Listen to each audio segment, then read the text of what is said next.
Welcome to my channel. ಎಲ್ಲರೂ ಹೇಗಿದ್ದೀರಾ? ನಾವು ಚೆನ್ನಾಗಿದ್ದೀವಿ. ಇವತ್ತಿನ ವಿಡಿಯೋದಲ್ಲಿ ನಾನೊಂದು ಚಿತ್ರಾನ್ನ ಮಾಡೋದನ್ನ ತೋರಿಸ್ತಾ ಇದ್ದೀನಿ. ಚಿತ್ರಾನ್ನ ಅಂದ್ರೆ ಈ ಸೀಸನ್ ಅಲ್ಲಿ ಸಿಗುವಂತಹ ಮಾವಿನಕಾಯನ್ನ ಬಳಸ್ಕೊಂಡು ಮಾಡುವಂತದ್ದು. ಸೊ ಎಲ್ಲರೂ ಮಾಡಿರ್ತಾರೆ ಈ ಸೀಸನ್ ಅಲ್ಲಿ, ಬಟ್ ನಾನು ಯಾವ ರೀತಿ ಮಾಡ್ತೀನಿ ಅಂತ ತೋರಿಸ್ತಾ ಇದ್ದೀನಿ ಈ ವಿಡಿಯೋದಲ್ಲಿ. ಸೊ ಇವಾಗ ಬನ್ನಿ ವಿಡಿಯೋ ಸ್ಟಾರ್ಟ್ ಮಾಡೋಣ. ಫಸ್ಟ್ ನಾವು ಒಂದು ಮಸಾಲ ರೆಡಿ ಮಾಡ್ಕೋಬೇಕಾಗುತ್ತೆ. ಅದಕ್ಕೆ ನಾನು ಇಲ್ಲಿ 1-2 ಸ್ಪೂನ್ ಆಗೋಷ್ಟು ಧನಿಯಾ ಹಾಕೋತಾ ಇದ್ದೀನಿ. ಆಮೇಲೆ ಸಾಸಿವೆ 1-2 ಸ್ಪೂನ್ ಆಗೋಷ್ಟು ಸಾಸಿವೆ. ಸೊ ಎರಡನ್ನು ಹಾಕ್ಕೊಂಡು ಚೆನ್ನಾಗಿ ಲೋ ಫ್ಲೇಮಲ್ಲಿ ಹುರ್ಕೋಬೇಕಾಗುತ್ತೆ.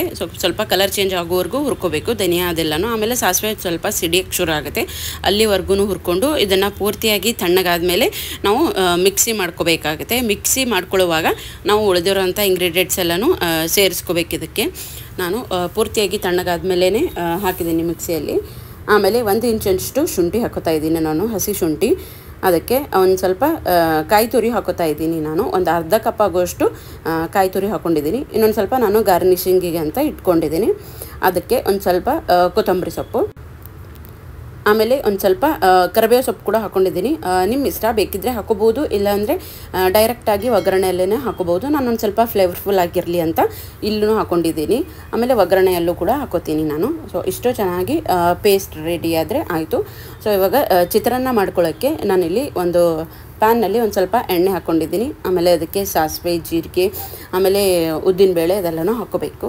ಸೊ ನಾನು ಸಾಸಿವೆ, ಜೀರಿಗೆ, ಉದ್ದಿನಬೇಳೆ, ಆಮೇಲೆ ಶೇಂಗಾ ಬೀಜ ಹಾಕೋತಾ ಇದ್ದೀನಿ ನಾನು. ಒಂದು ಸ್ವಲ್ಪ ಶೇಂಗಾ ಬೀಜ ಹಾಕ್ಕೊಂಡ್ರೆ ಆ ಚಿತ್ರಾನ್ನದಲ್ಲಿ ಟೇಸ್ಟೇ ಬೇರೆ ಬರುತ್ತೆ. ಸೊ ಹಂಗಾಗಿ ಒಂದು ಸ್ವಲ್ಪ ಶೇಂಗಾ ಬೀಜ ಹಾಕ್ಕೊಂಡು ಸ್ವಲ್ಪ ಚೆನ್ನಾಗಿ ಹುರ್ಕೋಬೇಕು, ಶೇಂಗಾ ಬೀಜ ಎಲ್ಲನೂ ರೋಸ್ಟ್ ಆಗೋವರೆಗೂ. ಆಮೇಲೆ ಅದಕ್ಕೆ ಹಸಿಮೆಣ್ಸಿನ್ಕಾಯಿ ಹಾಕೋತಾ ಇದ್ದೀನಿ ನಾನು, ಒಂದು 2 ಹಸಿಮೆಣ್ಸಿನ್ಕಾಯನ್ನ ಹಾಕ್ಕೊಂಡಿದ್ದೀನಿ. ಆಮೇಲೆ ಒಂದು ಸ್ವಲ್ಪ ಕರಿಬೇವು ಸೊಪ್ಪು. ಸೊ ಇಷ್ಟು ಹಾಕ್ಕೊಂಡು ಒಂದು ಸ್ವಲ್ಪ ಕೈ ಆಡಿಸ್ಬೇಕಾಗುತ್ತೆ, ಅಂದ್ರೇ ಹಸಿಮೆಣ್ಸಿನ್ಕಾಯಿಲಿರುವಂತಹ ಘಾಟ ಎಲ್ಲನೂ ಕಡಿಮೆ ಆಗುತ್ತೆ. ಸೊ ಇಷ್ಟು ಹಾಕ್ಕೊಂಡು ಆಮೇಲೆ ನೆಕ್ಸ್ಟು ನಾವು ರೆಡಿ ಮಾಡಿಕೊಂಡಿದ್ದೀವಲ್ಲ ಮಸಾಲ ಪೇಸ್ಟು, ಅದನ್ನು ಸೇರಿಸ್ಕೋಬೇಕು. ಸೊ ಈ ಮಸಾಲ ಪೇಸ್ಟೇ ಡಿಫ್ರೆಂಟಾಗಿ ಟೇಸ್ಟ್ ಕೊಡೋದು ಮಾವಿನಕಾಯಿ ಚಿತ್ರಾನ್ನಕ್ಕೆ. ಆಮೇಲೆ ಅದ್ರ ಜೊತೆಗೆ ಒಂದು ಸ್ವಲ್ಪ ಅರಿಶಿನ ಪುಡಿ, ಆಮೇಲೆ ನಾವು ಮಾವಿನಕಾಯನ್ನು ತುರಿದಿಟ್ಕೊಂಡಿದ್ದೀನಿ ಅದನ್ನು ಸೇರಿಸ್ಕೊತಾ ಇದ್ದೀನಿ. ಮಾವಿನಕಾಯಿ ಆದಷ್ಟು ಪೂರ್ತಿಯಾಗಿ ಸಣ್ಣದಾಗಲ್ಲ, ಒಂದು ಸ್ವಲ್ಪ ಮೀಡಿಯಮ್ ಸೈಜಲ್ಲಿ ತುರಿದಿಟ್ಕೋಬೇಕು, ಅಂದರೆ ಈ ಚಿತ್ರಾನ್ನಕ್ಕೆ ಟೇಸ್ಟು ಚೆನ್ನಾಗಿ ಬರುತ್ತೆ.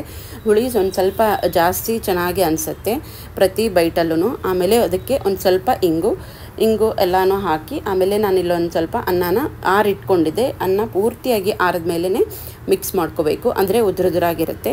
ನೀವು ಯಾವ ಅಕ್ಕಿಯಲ್ಲಿ ಬೇಕಾದರೂ ಮಾಡ್ಕೋಬೋದು. ನಾನಿಲ್ಲಿ ಸೋನಾ ಮಸೂರಿ ನಾರ್ಮಲ್ ಅಕ್ಕಿಯಲ್ಲೇ ಮಾಡ್ಕೊಂಡಿದ್ದೀನಿ.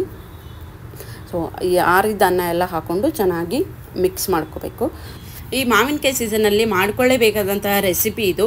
ಸೊ ತುಂಬ ಚೆನ್ನಾಗಿರುತ್ತೆ ಟೇಸ್ಟು, ಹುಳಿಯಾಗಿ ಖಾರವಾಗಿ. ಸೊ ಅದಕ್ಕೇ ಹಸಿಮೆಣ್ಸಿನ್ಕಾಯಿನೇ ಹಾಕ್ಕೋಬೇಕು, ಅಂದರೆ ಟೇಸ್ಟು ತುಂಬ ಚೆನ್ನಾಗಿ ಬರುತ್ತೆ. ಸೊ ಇಷ್ಟು ಹಾಕ್ಕೊಂಡು ಸ್ವಲ್ಪ ಚೆನ್ನಾಗಿ ಮಿಕ್ಸ್ ಮಾಡಿಟ್ಕೊಂಡ್ರೆ ಸೊ ಮಾವಿನಕಾಯಿ ಚಿತ್ರಾನ್ನ ರೆಡಿ ಆಯಿತು.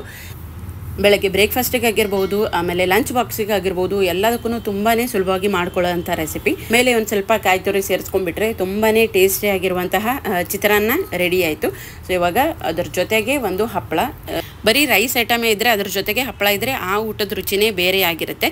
ಸೊ ನಾನು ಯಾವ ಥರ ಮಾಡಿದ್ದೀನಿ ಅಂತ ಈ ವಿಡಿಯೋದಲ್ಲಿ ಶೇರ್ ಮಾಡಿದ್ದೀನಿ. ನಿಮ್ಮೆಲ್ಲರಿಗೂ ಇಷ್ಟ ಆದರೆ ಪ್ಲೀಸ್ ಒಂದು ಲೈಕ್ ಮಾಡೋದನ್ನು ಮಾತ್ರ ಮರಿಬೇಡಿ. ಸಿಗ್ತೀನಿ ಮತ್ತೊಂದು ವಿಡಿಯೋ ಜೊತೆಗೆ.